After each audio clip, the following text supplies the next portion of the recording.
Everyone, welcome to JNT online classes. आज की class में मैं सेकेंड क्लास का एक इस तरह का क्वेश्चन लाई हूँ जो बच्चे बहुत कंफ्यूज होते हैं, specially word problems. Word problems पे मैं पहले भी वीडियोस बना चुकी हूँ, आज फिर से एक बार वीडियो लेकर आई हूँ जिसमें मैं आपको ये बताने वाली हूँ कि बच्चों को हम कैसे सिखाएं कि जब वर्ड प्रॉब्लम मिक्स आती है, यानी कि एडिशन के भी हैं, सब्ट्रैक्शन के भी उसी में है, तो बच्चा समझे कैसे कि मेरे को इसमें प्लस करना है या माइनस करना है। और उसके साथ स्टेटमेंट कैसे लिखनी है। बच्चों को स्टेटमेंट लिखनी नहीं आती, बच्चे ये नहीं समझ पाते कि प्लस करना है या माइनस करना है, और यही कारण है कि बच्चे वर्ड प्रॉब्लम्स अटेम्प्ट ही नहीं करते। और ये जो प्रॉब्लम होती है, ये बढ़ते बढ़ते बढ़ते 4th 5th 6th 7th बच्चे वर्ड प्रॉब्लम्स अटेम्प्ट करते ही नहीं, वो छोड़े आते हैं, उनको बहुत प्रॉब्लम आती है। लेकिन अगर यही प्रॉब्लम स्टार्टिंग में ही अगर बिल्कुल बेस से अगर हम ठीक करा दें तो बच्चा कभी भी वर्ड प्रॉब्लम्स लाइफ में छोड़ के नहीं आएगा। शुरुआत कहाँ से करनी है आज मैं आपके साथ बताती हूँ। वीडियो करते हैं स्टार्ट, लेकिन स्टार्ट करने से पहले चैनल में न्यू है तो कर लीजिए सब्सक्राइब और लाइक करना ना भूलें। तो चलिए बिना देरी के करते हैं वीडियो स्टार्ट। एक क्वेश्चन मैंने यहाँ पे लिया है, अभी मैं बता देती हूँ कि एक प्लस का है और एक माइनस का है, लेकिन बच्चा इसको कैसे समझे। हमारा सबसे पहला काम है बच्चे को समझाना कि, और इस तरह से समझा दें कि जब क्वेश्चन पेपर में उसके सामने वर्ड प्रॉब्लम्स आए तो वो किस तरह से उसको अटेम्प्ट करे। चलिए सबसे पहले हमें क्या सिखाना है कि बेटा आप क्वेश्चन को पूरा पढ़ो, पहले क्वेश्चन को पढ़ो। हाँ, लेकिन जिन बच्चों को इंग्लिश रीडिंग नहीं आती या इंग्लिश की हिंदी समझ में नहीं आती, उनको हमें हिंट देने पड़ते हैं। देखिए हर बच्चे को पढ़ाने का तरीका अलग होता है। जो बच्चे पहले से आराम से इंग्लिश की हिंदी समझ लेते हैं, स्टेटमेंट वगैरह थोड़ा बहुत टूटी फूटी जैसे मर्जी लिख लेते हैं, तो उनके लिए बहुत बड़ा टास्क नहीं है।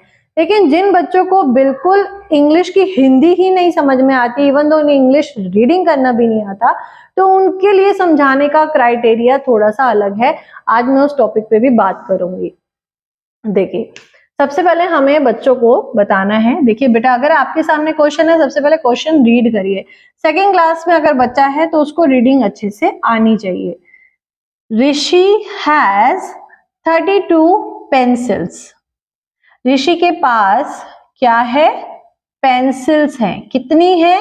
32। तो बच्चों को सबसे पहले बताना है कि आप जहां जहां भी पढ़ते जाएंगे तो जो भी नंबर्स आते हैं पहले आप बेटा उनको हाईलाइट कर दो या ऐसे ऐसे करके उनको सर्कल कर दो। सबसे पहला काम यही करना है। Reena has 26 pencil. अब जो रीना है, अब किसी का नाम आया ना यहाँ पे, रीना के पास कितनी पेंसिल्स हैं? रीना के पास हैं 26 पेंसिल्स। तो अब आपको बेटा क्या दिख रहा है यहाँ पे? आपको दो नंबर्स दिख रहे हैं, 32 पेंसिल, 26 पेंसिल्स। ठीक, अब यहां पे आगे क्या पूछा है? How many pencils do they have? They have, उनके पास, दोनों के पास, दे हैव। ठीक है, प्लूरल में बात करें बेटा, दे लगा हुआ है। They have all together. All together मतलब सारा का सारा, दोनों को मिला के, सारा मिला के, ऑल टुगेदर सारा मिला के उनके पास कितनी पेंसिल्स हैं, हमें ये बतानी है। तो सारा अगर मिलाना है तो हम क्या करेंगे? अगर हमें इकट्ठा करना है तो बेटा वहां हम करते हैं एडिशंस। ठीक है, चलो अब हमें ये पता चल गया कि अब हमें इसमें क्या करना है? एडिशन करने हैं। लेकिन अब हम ये कैसे पता करें कि स्टेटमेंट क्या लिखनी है? कुछ नहीं करना, आपने एक नाम लिखा था, ऋषि हैज 32 पेंसिल, बस फर्स्ट लाइन बेटा यही आएगी, सेम टू सेम। इसमें अब स्पेस कम है तो मैं थोड़ा सा छोटा लिखूंगी। ऋषि हैज 32 पेंसिल्स। ठीक है बच्चों, उसके बाद रीना हैज 26 पेंसिल्स। रीना के पास कितनी है? Reena has 26 pencils. तो यहां पे हम पेंसिल्स को क्या कर देंगे? प्लस कर देंगे। 6 + 2 6 7 8 and 3 4 5 58 pencils they have all together। तो उनके पास टोटल कितनी पेंसिल्स हैं? तो टोटल ये मतलब अगर बच्चे लिखना चाहें, देखिए कुछ बच्चे जो थोड़े पढ़ने में अच्छे होते हैं, स्मार्ट होते हैं, वो लोग लिख लेते हैं, वो बच्चे लिख लेते हैं, लेकिन हर बच्चा ये चीज अटेम्प्ट नहीं कर पाता है, कोई बात नहीं। तो अगर बच्चा इतना भी करता है तो इट इज गुड, ठीक है। उसके बाद अब हम नेक्स्ट क्वेश्चन पे बढ़ते हैं। अब एडिशन का तो हमने समझा दिया कि ऑल टुगेदर लिखा है, दे हैव ऑल टुगेदर, यानी कि टोटल मिला के कितना है। नेक्स्ट क्वेश्चन की बात करते हैं। A fruit seller bought 72 apples. एक फ्रूट सेलर है, उसने कुछ 72 एप्पल्स खरीदे। एप्पल्स कितने हैं बेटा? एप्पल्स हैं 72। ही सोल्ड, उसने बेच दिया। अब देखिए ये जो बॉट है, सोल्ड है, कुछ बच्चे देखिए ये टर्म्स नहीं समझ पाते, कोई बात नहीं, हमें नंबर्स पे ध्यान देना है। मैं थोड़ी ऐसी भी ट्रिक्स बता रही हूँ जो बच्चे इंग्लिश रीडिंग नहीं कर पाते हैं या उनकी हिंदी नहीं समझ पाते हैं, तो उनको हिंट क्या देने हैं। तो बेटा आपको ध्यान देना है सबसे पहले डिजिट्स पे, ठीक है। 72 एप्पल्स लिखा है, उसके बाद ही सोल्ड, उसने बेच दिए 30 एप्पल्स। दूसरी डिजिट क्या लिखी है बेटा? 30 एप्पल्स। सबसे पहली डिजिट क्या लिखी थी?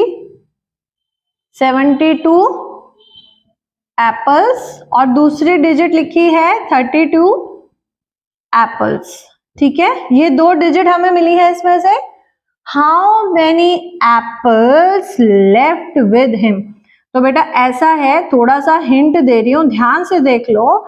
जहां पे भी लेफ्ट लिखा होगा, लेफ्ट मतलब जो बच गया, लेफ्ट मतलब बचा हुआ, जो बच गया, तो जहां पर भी लेफ्ट लिखा होगा वहां पे आपको माइनस करना है। ये बात ध्यान रखना, जहां भी लेफ्ट लिखा होगा वहां पे आपको माइनस करना है, ऑल टुगेदर में आपको प्लस करना है। देखिए छोटे छोटे हिंट आपको बच्चों को देने पड़ेंगे। हर बच्चा इतना फ्रीक्वेंट ना इंग्लिश पढ़ पाता है, ना बोल पाता है, ना समझ पाता है, इसलिए हर बच्चे को ध्यान में रखते हुए ही हमें क्वेश्चंस करवाने पड़ते हैं। अब आपका बच्चा किस स्टैंडर्ड पर है वो आपको बेटर पता है, तो उसी हिसाब से आप तैयारी करवाइए। यहाँ पे जब हम एज अ टीचर करवाते हैं तो हम हर बच्चे के अकॉर्डिंग करवाते हैं, क्योंकि क्लास में जितने बच्चे होते हैं वो एक जैसे माइंडसेट के नहीं होते हैं, उनका थोड़ा सा समझने का तरीका हर बच्चे का अलग होता है। तो यहाँ पे बेटा जहां भी लेफ्ट लिखा होगा वहां आपको माइनस करना है। तो 72 में से आपको 32 एप्पल माइनस करने हैं। 72 में से 32 माइनस करने हैं। 2 में से 2 गए 0, 3, 4, 5, 6, 7, कितने डॉट्स आ गए? 4। तो 40 एप्पल्स उसके पास बचे, ठीक है। तो इस तरह से बहुत छोटे छोटे आप क्वेश्चंस लीजिए। मैं और भी क्वेश्चंस की अभी प्रैक्टिस कराऊंगी और उन क्वेश्चन से भी बहुत क्लियर हो जाएगा कि किस तरह से बच्चों को वर्ड प्रॉब्लम्स हमें करानी है। और सबसे इंपॉर्टेंट बात है कि बच्चों को जितना हो सके इजी तरीके से सिखाइए, ज्यादा कॉम्प्लिकेट नहीं करना है। क्लास सेकंड के ही बच्चे हैं, बहुत बड़े बच्चे नहीं है, तो इसलिए बच्चों को जितना हो सके इजी मेथड बताइए, इजी तरीके से सिखाएंगे तो वो ज्यादा बेटर रहेगा। तो इस पे मैं वर्कशीट शेयर करूंगी जल्दी ही, होपफुली नेक्स्ट वीडियो में मैं आपके साथ शेयर कर दूंगी। और किस तरह के और भी क्वेश्चंस हैं और मल्टीप्लिकेशन और डिवीजन बेस्ड किस तरह के क्वेश्चंस आते हैं, उनमें कैसे फाइंड आउट करना है वो भी मैं आपके साथ शेयर कर दूंगी।